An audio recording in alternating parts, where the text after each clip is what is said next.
God is telling the people that are living in the time of the Qaim that accept him and that recognize him, don't worry if you see something that looks off or something that's suspicious. Don't worry if you hear rumors about this da'wah. It was done intentionally. If you see something like this, disregard it and hold on tight to the righteous servant, because there's a lesson and an explanation in the end which you shall receive.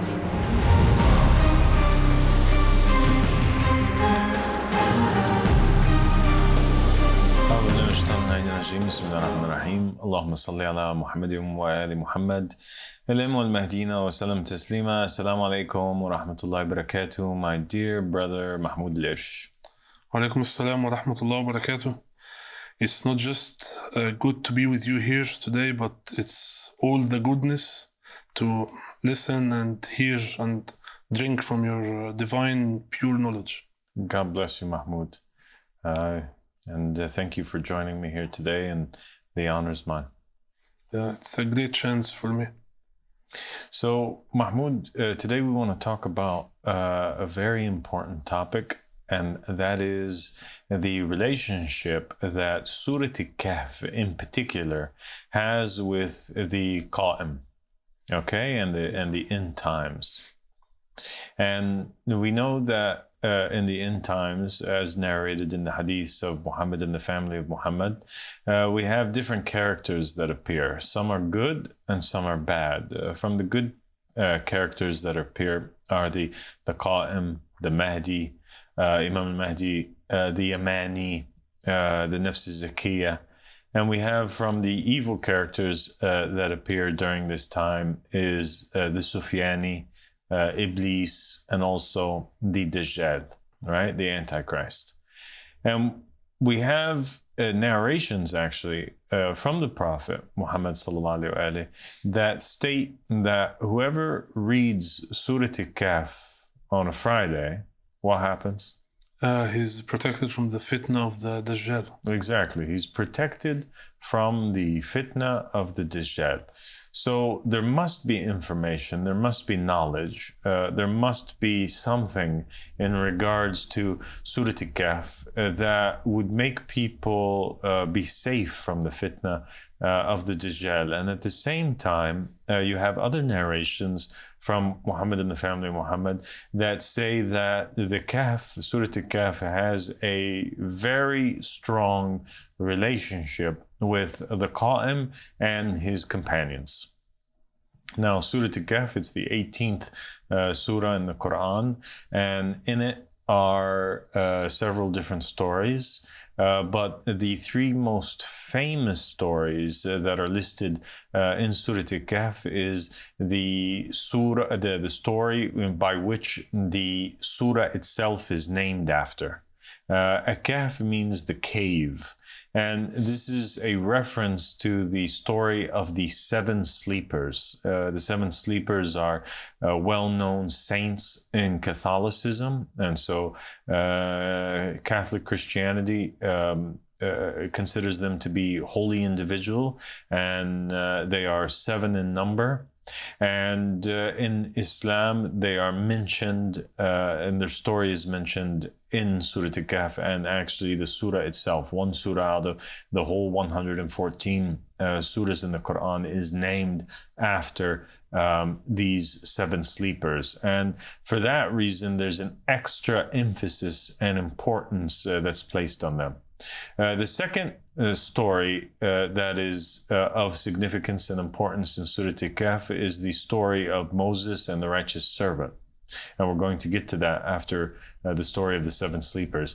And last but not least, the story that is highlighted that's also of extreme importance in Surah Al Kahf is the story of Dhul-Qarnayn and his journey. So let's start with the story of the seven sleepers. In short, what is their story? Their story is that they were seven youth.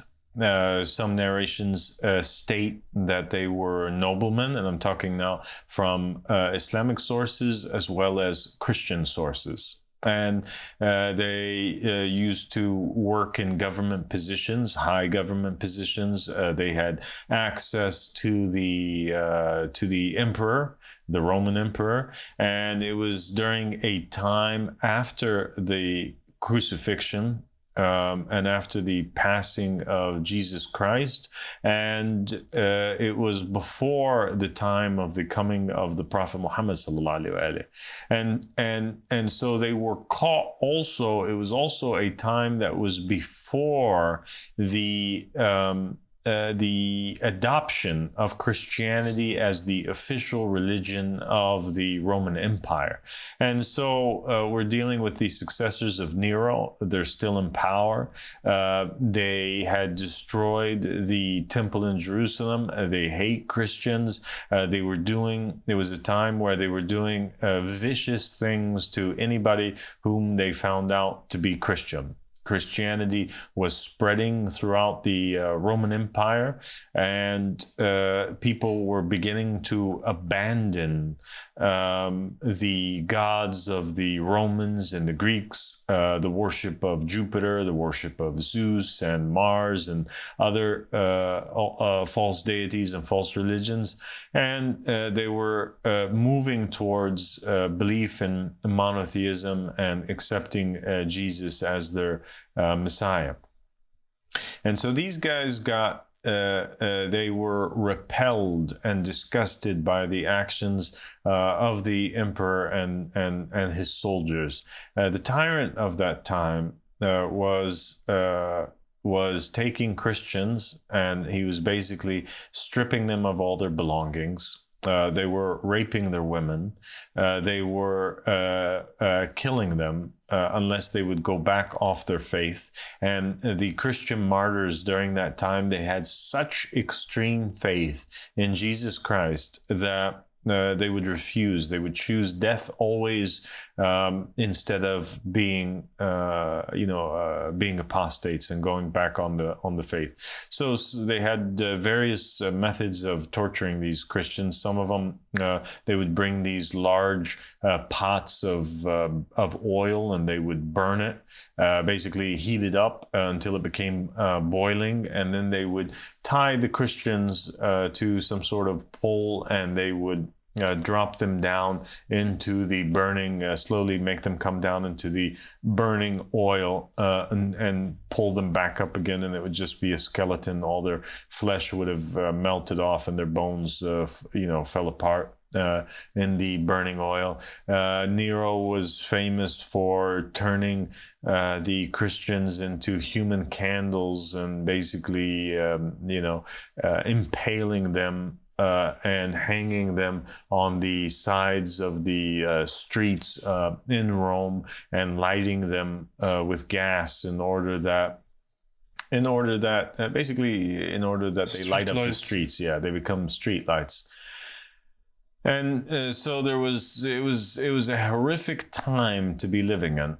And the emperor was hell-bent on forcing everybody to make sacrifices, bring sacrifices to the altar in order that he may, the altars of the false gods, in order that he may expose who is really a Christian, because the Christians also at that time, they were practicing taqiyya.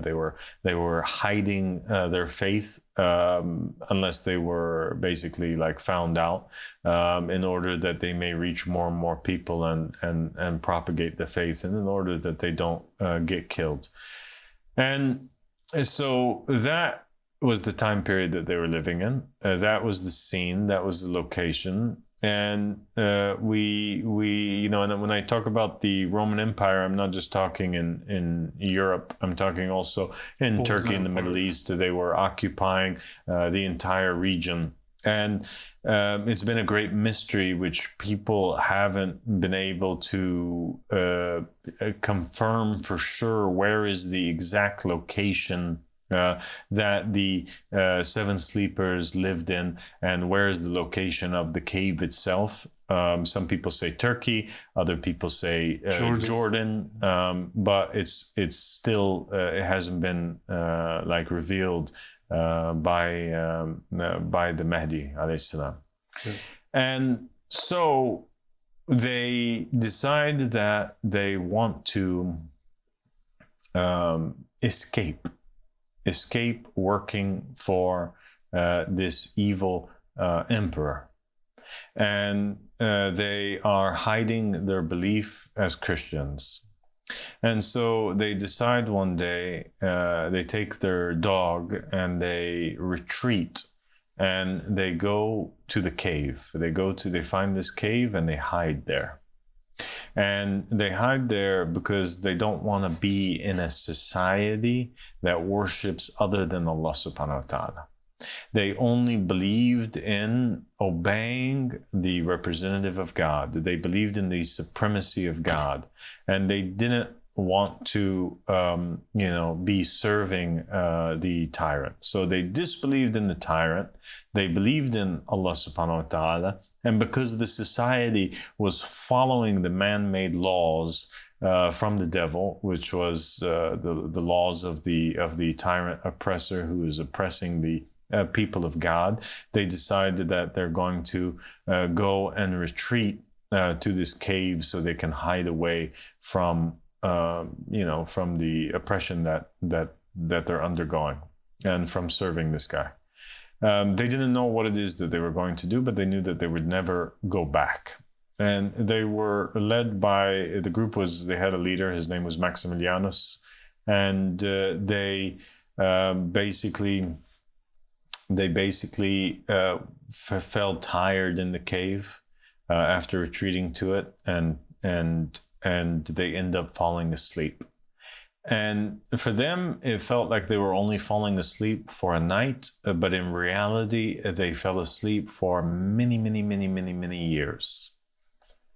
309 years. Yeah. 309 years, according to some narrations, and according to the implication that's in the Quran, it was 300 years plus 9. And they end up waking up and they find themselves in a different world. They're unaware that so much time has passed,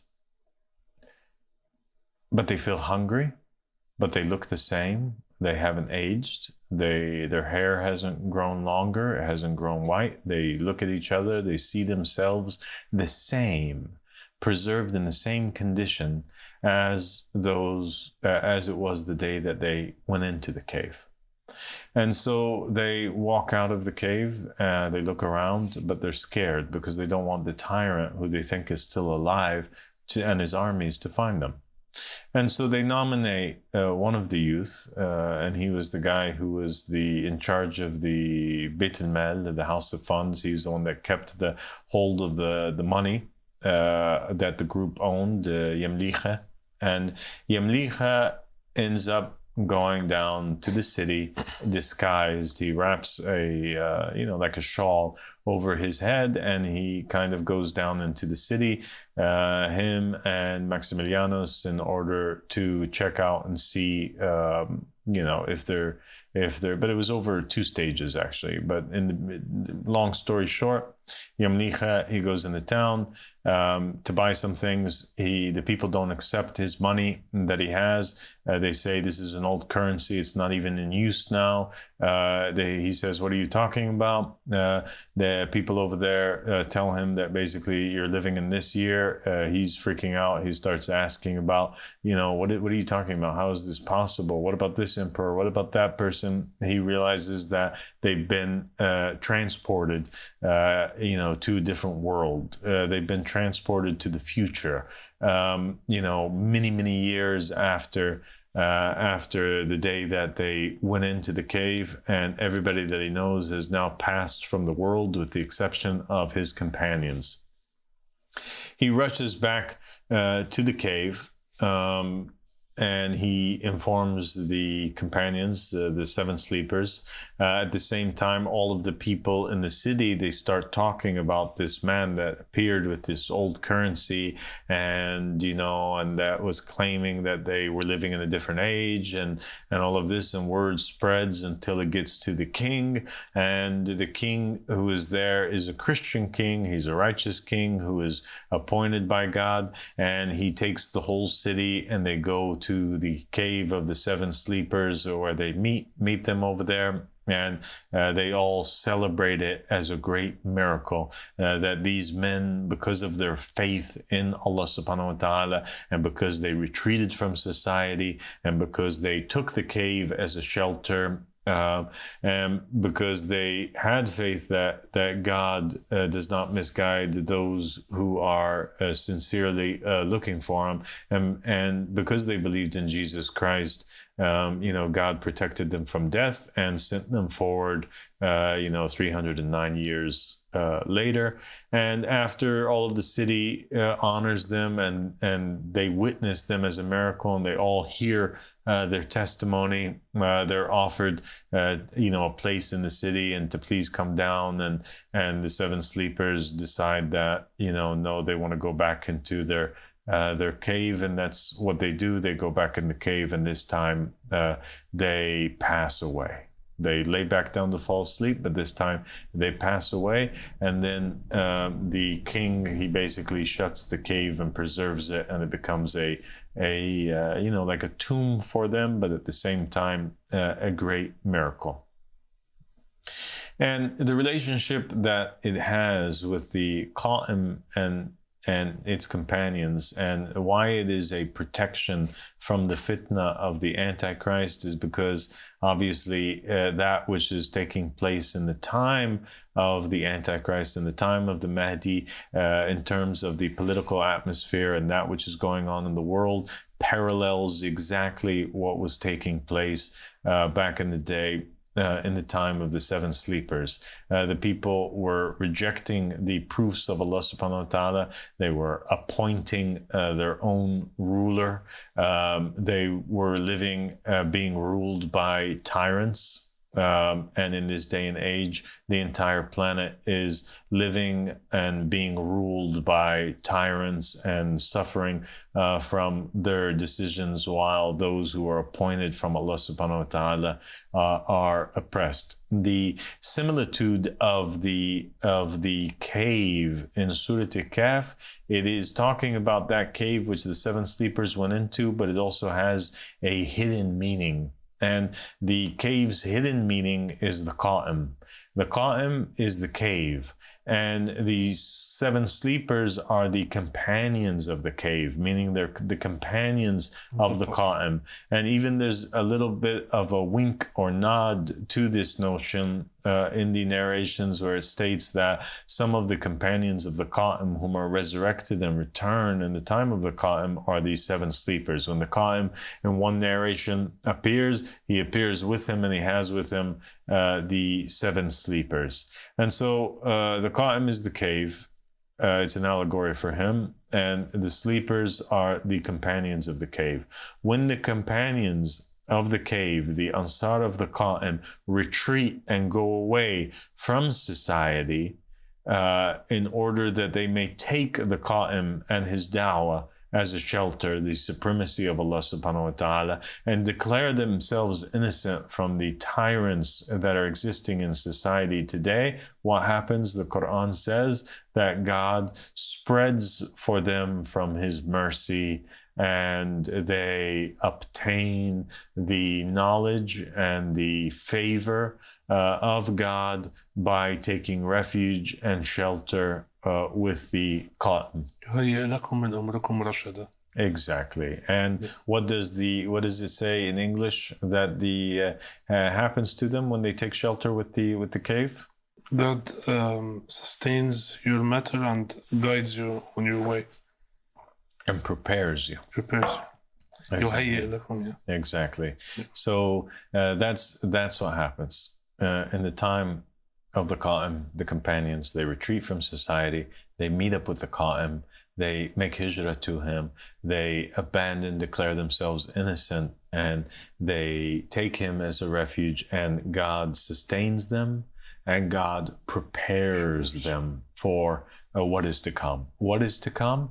That state that they will see, that they will wake up to, and they will find, and that was the seven sleepers, they found that they were living in a Christian state. A state now that went from being anti-followers of Jesus to pro-followers of Jesus. a state that went from being unjust to a state that was just and had a righteous king instead of an oppressor. Same thing happens with the companions of the cave in the time of the Qaim. God prepares for them a way, and they end up seeing a divine just state, a state even though it's unbelievable, even though nobody understands how it will happen, and it takes place by a miraculous way. Those companions of the Qaim will see a just state in their lifetime in the same way that these seven sleepers saw a just state, even if it meant that God had to prolong their age for 309 years. The same thing applies to the Qaim and his companions. And there's some narrations which even mention that the Prophet swearing and saying basically that even if God had to stretch out a day so long, that he would do so in order that the earth be filled with justice and equity as it was filled with injustice and inequity, etc. So that's in terms of the companions of the cave, and the first story and its relationship with the companions of the Qaim and the Qaim. The second story that we have is the story of Moses and the righteous servant. Basically, Moses, he's told by God that he has to go on a journey. And where does he go? He goes to the Majma al-Bahrain, the meeting point of the two seas. And this is also a place that many people have sought to search out, and they didn't know exactly where it is. Some people have said that it is in the Red Sea. Other people said it's the Mediterranean Sea. Some people say that it's this country. Other people say that it's that country. At that country, some people say, but at the end of the day, it has remained a mystery that only the Mahdi and the Qaim will reveal when the time is right. And so he meets this righteous servant. When he meets this righteous servant, there's life that's surrounding him. And their fish that they had brought with them for food that was once dead springs to life and goes swimming into the sea.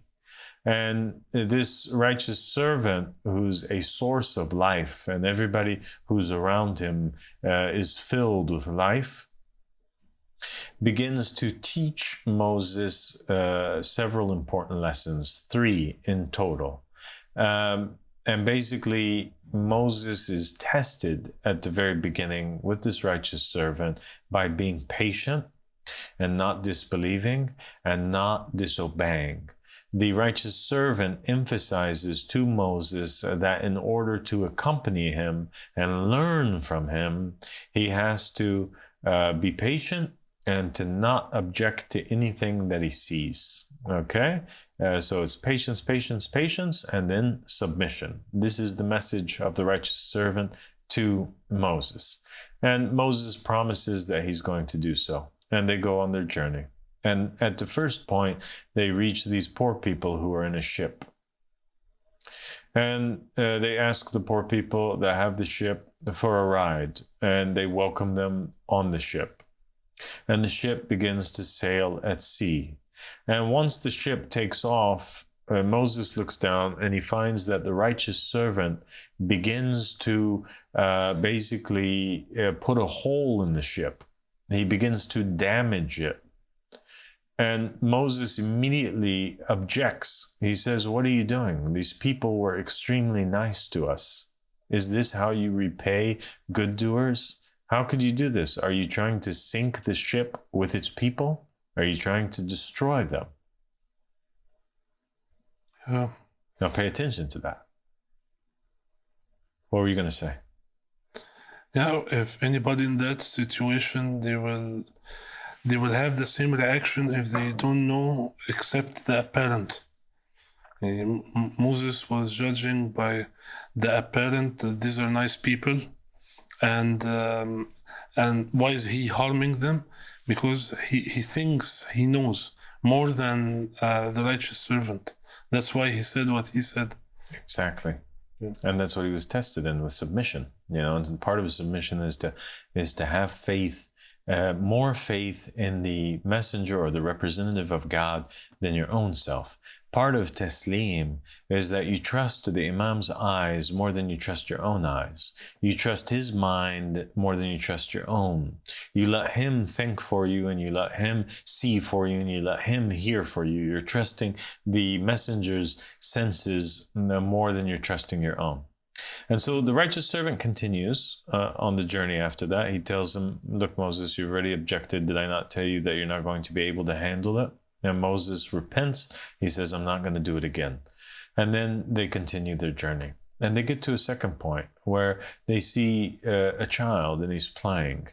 And the righteous servant goes over as Moses is admiring this little boy and thinking about how cute he is and all of that. And the righteous servant goes up to him, and the narrations state that he bashes his head in and slaughters him. And so this murder takes place now, where Moses is with the righteous servant, and the righteous servant just murdered somebody, but not just anybody, a person who did not have a sin, and a child at that who had not even reached the age of being held accountable for their actions. And so this was a grave sin in Judaism. It was a total contradiction to the teachings and the Torah which came down upon Moses and what he had heard directly from Allah subhanahu wa ta'ala. And he freaked out and he says, have you killed a soul or a self without any sin? Surely you have come forward with an abomination. Surely you've committed a great abomination. And the righteous servant ends up telling him, did we not go through this already? Did you not promise that you were not going to object? Did God not send you to me? Did God not command you to obey me and to walk with me? I told you to remain silent and not object. And here you are objecting for a second time. I told you that you can't handle this. Moses then, he says to him, please forgive me, Master. Let me continue to walk by you and learn from you. And I swear that if I object again, you can release me. Okay? And don't let me accompany you any further. I promise you I will never object again. And so the journey continues. And what takes place after that is that they reach this city. And the city has people in there that are non-believers, that are extremely nasty. And they won't give the righteous servant or Moses or his youth, who's accompanying them on the journey, Joshua, son of Nun, with any food to eat. And they were growing tired. And every time they would ask somebody for shelter, they would say no. Every time they would ask somebody for water, they would say no. Every time they'd ask somebody for food, they would be rejected and spit on and abused. And so finally, the righteous servant sees this wall that's damaged in the city, and he runs over there and he begins to fix the wall. And Moses looks over at the righteous servant, and as he's in a state of annoyance, he says to him, you could have charged those people for fixing that wall after the way that they treated us. And at that point, the righteous servant turns towards Moses and he says to him, this is the end of our journey. You've objected for a third time, no more. And that, in summary, is the story, except that in the end of it, the righteous servant, obviously, he reveals the hidden lessons behind and the reasons behind everything. So he says, you can't accompany me anymore, but I'm going to reveal to you why I did the things that I did. And then he says, as far as the ship goes, there was a tyrannical king who was coming by, and he was seizing all of the ships. And because these people were miskeen and they were righteous people, I wanted to damage it. So that way, when the tyrant comes through, he wouldn't want their ship. And as for the boy that I killed, I know that he was going to grow up to be a tyrant and to oppress his parents. And for that reason, I killed him. in order that God may replace his parents with a seed that is righteous. And he said, and as far as the wall, there was a treasure under it, and it belonged to 2 orphans in the city. And I wanted to repair the wall in order that I may protect that treasure for them and safeguard it, so that nobody else from the city brings it forward. And the comparison that it has, this story, it also has a comparison or a lesson in it, a parallel with the Qaim and his companions. A very important one, which will help all those whom live in the time of the Qaim and live in the time of the Dajjal to avoid the Dajjal by having success, by accompanying the Qaim and not basically disbelieving or running away from him at one point. The likeness between Moses and the righteous servant is the likeness between the Qaim and the companions. The companions of the Qaim, they are required to be patient with their journey with the Qaim and to be submissive and to not question him. In the same way that Moses was required to be submissive and not question the decisions that the righteous servant was making. And those 3 incidents that took place with Moses and the righteous servant will also take place in the da'wah of the Qaim. And the narrations of Muhammad and the family of Muhammad, as well as Ahmad Hassan salam, he spoke about these matters. And he said that in the time of the Qaim, there will be damage that will take place to the ship. And the ship will belong to the companions of the Qaim. And the ship is the community of the Qaim.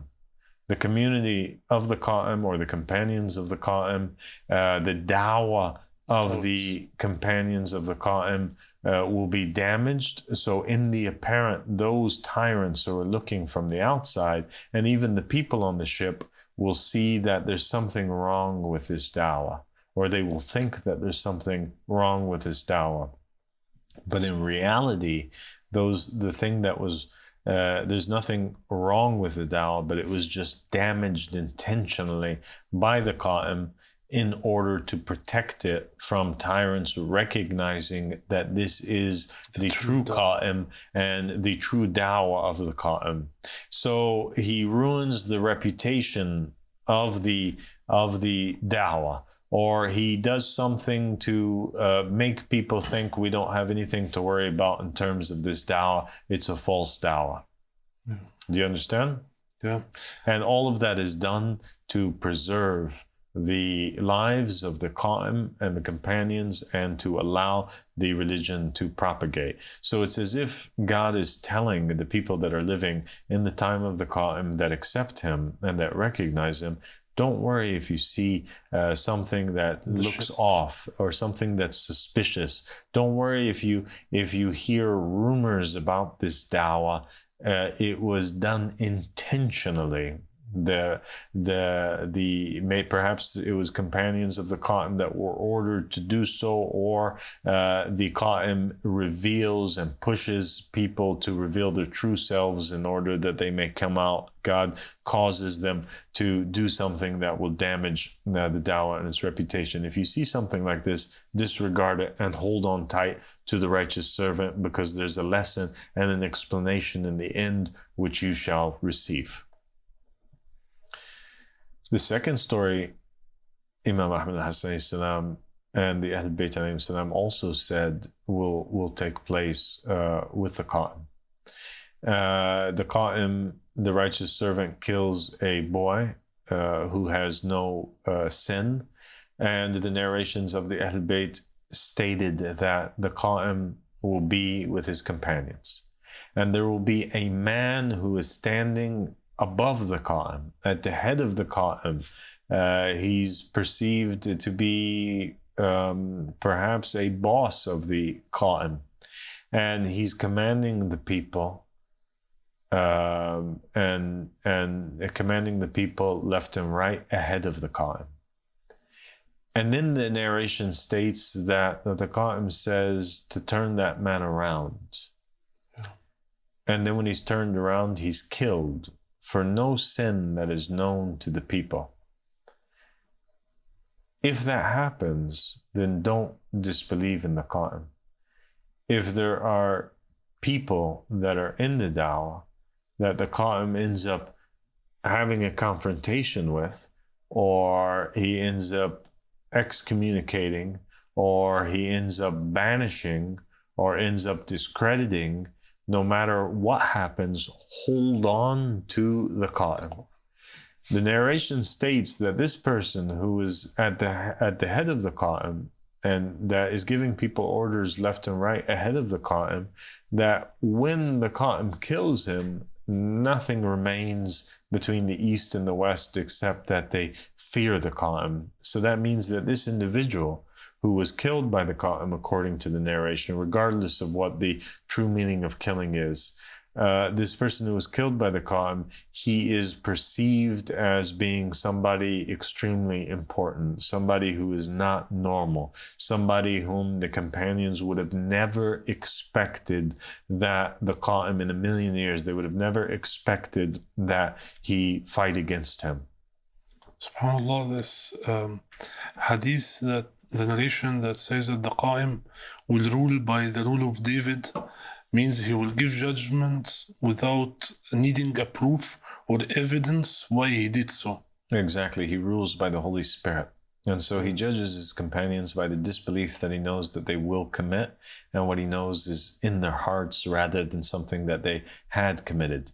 And there's also other narrations that state that the matter of the Qaim is prolonged, so it's not just like something where the Mahdi appears and then all of a sudden there's like wars and his companions magically appear and all of this. No, the da'wah of the Qaim, it's prolonged. He has a da'wah for a very long time. His path with his companions is extended until the closest of closest people to him become those who bear the greatest enmity towards him. The closest of closest people to him become those who hate him the most and seek to fight him. And so these are all warnings, and it's warnings that are in the Surah Al Kahf, that if you're with the Qaim and he ever condemns somebody, even if they are the closest of closest people to him, even if they are known to be as innocent of a child, even if you love them so much, like Moses admired this youth, and you didn't know that they had committed any sin and you see them as being blameless or perhaps even oppressed, don't ever fall in that mistake of questioning the Qaim. Hold on tight to his judgment, because he knows best what's in the people. And then the third story that happens with Moses and the righteous servant also replicates itself in the time of the Qaim, and that is the wall. And the wall in the time of the Qaim has a treasure underneath it, and that treasure is the treasure that the Qaim will bring out, and that treasure is the 27 letters of knowledge that he will spread amongst the people that were previously unknown. And so that is also a forewarning to tell the people that if the Qaim brings out knowledge, and he brings out that knowledge by doing works which are contradictory to logic, like fixing the wall, or in its apparent it is helping oppressors, or in its apparent it is something which goes against the jurisprudence or goes against the laws of God, don't ever question him. If trust his intellect, trust that God is with him, trust the spirit that's with him, and trust his eyes rather than your own eyes and your own mind and your own logic. And then finally we have in Surah Al Kahf the story of Dhul-Qarnayn and his journey. And basically Dhul-Qarnayn, he is a king who is appointed by Allah subhanahu wa ta'ala, and he's also a prophet. And the proof that he's a prophet is the fact that in the Quran, God is speaking to him. He's inspiring him and telling him, oh, Dhul-Qarnain, go do this. Oh, Dhul-Qarnain, go do that. And so obviously he has communication with God. And so he is one of the prophets. He's a messenger. And the story of Dhul-Qarnain in short is that he's a righteous king and he's given great authority. Authority that resembles the authority that was given to Solomon in terms of the earth and his ability to conquer. But he's not given necessarily because Solomon had a greater kingdom, and that is because Solomon had knowledge of the language of the animals, and he could control the wind and different things like this. So Dhul-Qarnain, he didn't have that, but he had great knowledge and ability, and he was able to travel in the land. And he makes many pit stops from the rising sun from the place of the rising of the sun to the place of the setting of the sun, and everything that is in between. And people for many years have been dumbfounded in regards and confused in regards to the description of the journey that Dhul-Qarnain undertook. They've tried to map out where are these places and who are these people and creatures that he encounters, because also he encounters Gog and Magog in there, and he's responsible for building a wall. And they've guessed everything from it being, that the wall of Dhul-Qarnain exists in Russia, to it being the Great Wall of China, to other locations on the earth. And they've also, some people have written books and theorized about the fact that it was an interstellar journey or a space journey that took place. And so, in short, Dhul-Qarnain, he is given ability by God to travel and to conquer. He's on a quest, according to the narrations. His quest that he's on is to find the fountain of youth, or the tree of life, that source which would grant him everlasting youth and life. And he had with him as a companion another prophet, Prophet Jeremiah, or Al-Khidr. And Al-Khidr stumbles across the fountain of youth while he doesn't. And the reason that's given in the narrations is because Dhul-Qarnain was looking for it, and the fountain of youth made itself known only to those who were not looking for it. You can only find the fountain of youth if you actually don't want to live forever. It's kind of this paradox. But all those who are searching for eternal youth are unable to find it.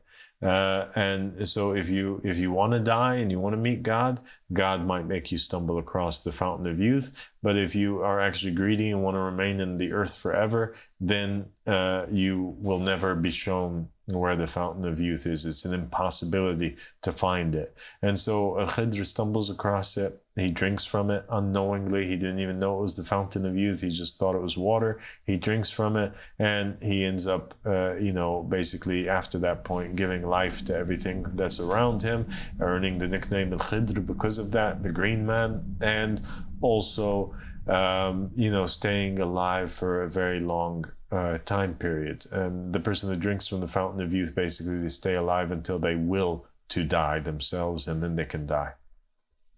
So their soul will leave their body willingly instead of unwillingly. But if they don't want to leave, then no matter what happens, if they're hit by a car, if they fall from a high place, if they're hit by a sword, struck by a sword, then their body automatically regenerates itself.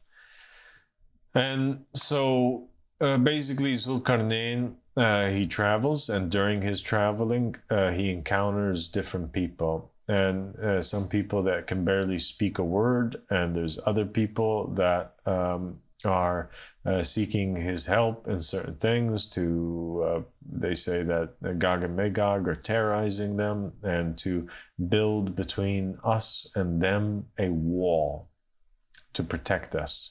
And that's one of the accomplishments that Dhul-Qarnain accomplishes, and that is that he builds this wall between the disbelieving people and between the believing people.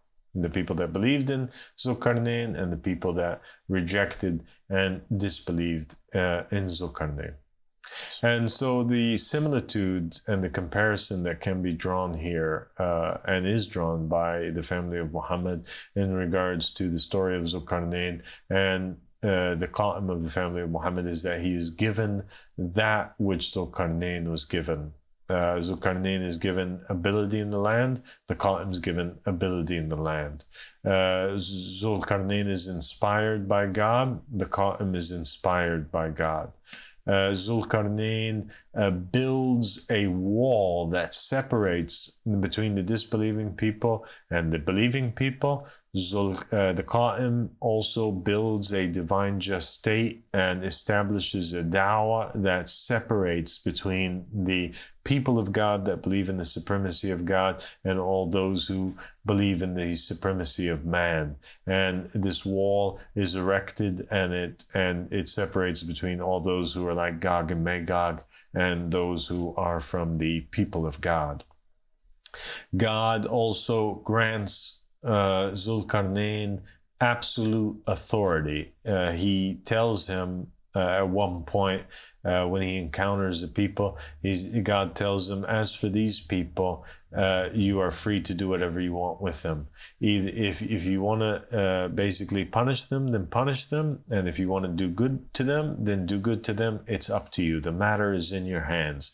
As such, God places the matter of his servants in the hands of the Qaim, for everybody on the earth has been condemned with sin, and so the Qaim has the choice as he encounters the people of the earth to either punish them for their sins that they are deserving of punishment for, or to forgive them their sins. The Qaim has the ability to forgive sins and to condemn people and basically establish the punishment upon them for their sins. So the Qaim, nobody can blame him for anything, and that's one of the things that the narrations from the family of Muhammad say about the Qaim, that no matter what he does, even if it's contradictory to the people's logic or to the jurisprudence, he's not to be blamed, nor is he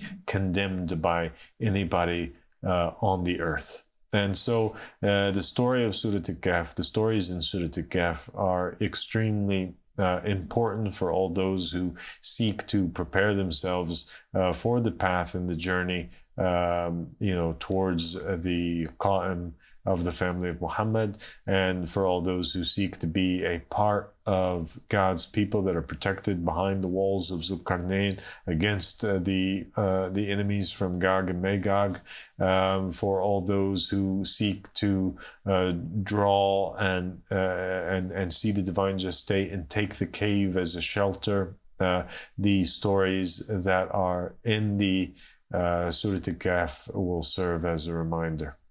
SubhanAllah. So this is what the Prophet ﷺ meant, that Surah Al Kahf protects from the fitna, not as a spell, but as understanding at the time of the fitna of the Dajjal, how it's going to be, understanding these stories. Yeah. Absolutely. So the Quran says many times, Mahmoud, it asks like the believer who's reading it, and God talks about the believer, and he says, in the Quran, do they not contemplate over the words? Do they not think? Do they not have a mind?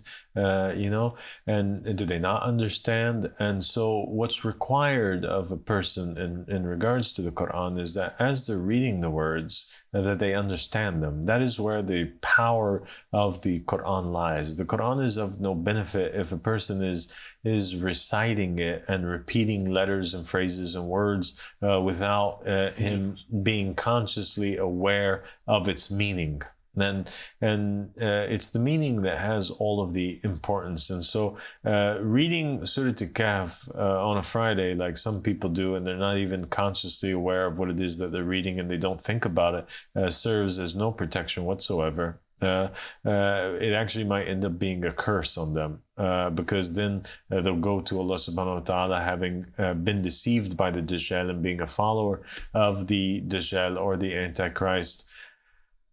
And at the same time, having had access to and read every Friday the Surat Al Kahf. So what is their excuse then? They read the words, but they were like animals, like cattle, rather more astray, or like the donkey who's holding on its back, many books and not benefiting him in any way, shape, or form. So it's all about the meaning. It's all about extracting the wisdom from the stories. SubhanAllah, even the day Friday, why Al-Kahf on Friday? Friday is known to be, it's the day of the Imam Mahdi. So it's as if it's referring to, if you want to know Imam Mahdi, the time of his rising, the Qaim that will take you, you have to understand these stories. Exactly. Yom al-Jum'ah. Al-Jum'ah is for the day of the gathering. Yeah. That is the day of the gathering of the companions of the Mahdi, the companions of the Qaim. SubhanAllah. God bless you. It's been an extreme pleasure to have you here, Mahmoud, and to have this discussion with you. And inshallah, on many future episodes to come, you'll join me. Thank you so much. This was an amazing episode. Nobody ever has explained the stories in Surah Al Kahf in that way, except somebody who knows the Quran from God Himself. God bless you. Thank you so much.